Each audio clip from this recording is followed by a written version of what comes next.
It's been an eye-opening investigation for One America's Pearson Sharp, who was looking to find out what really happened on the day of a suspected chemical attack on Syrian civilians. Last week, a reporter arrived in Damascus just 12 hours before President Trump announced missile strikes on alleged chemical weapons facilities. He mentioned he was stuck in his hotel and could hear the explosions from inside his room.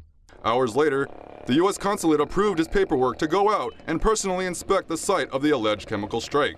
Without the help of any government or military personnel, Sharp met with locals who knew he was American and still treated him respectfully and with kindness. After finally getting approved for his investigation, Sharp left the Syrian capital and headed for Douma. During his sweep of the district, Sharp said he spoke with more than 50 locals, but nobody could confirm a gas attack even occurred.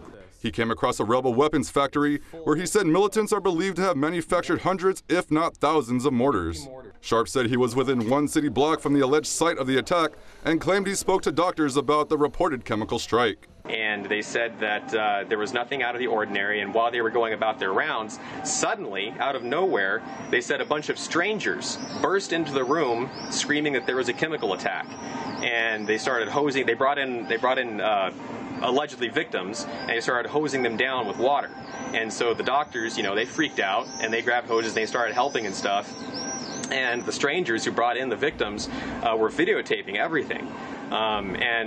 This is all gathered from translations, so I may have missed something. I'm not trying to say this is exactly what happened, but this is what I gathered from what the doctor told me, speaking Arabic through my translator. And they said that they brought in cameras and they were filming everything, and as soon as they had, washed everybody off and stuff, they packed up and they left. And that was the end of it. And the doctors said when the people were there, they didn't see any indication that there was a chemical attack. They said the people's eyes, when you get burned by chemicals, your eyes swell up, they're puffy, you can't breathe, you're coughing. They said the people that came in looked totally normal. When OAN last checked in with Sharp, he said Syrian citizens are happy about President Assad's governing and his tactics to remove armed rebels in the country. Pearson Sharp is currently in Aleppo, where the country is celebrating the 72nd anniversary of Syrian independence. We can use your help. Call your cable provider and kindly demand that One America News is added to your lineup. Call today.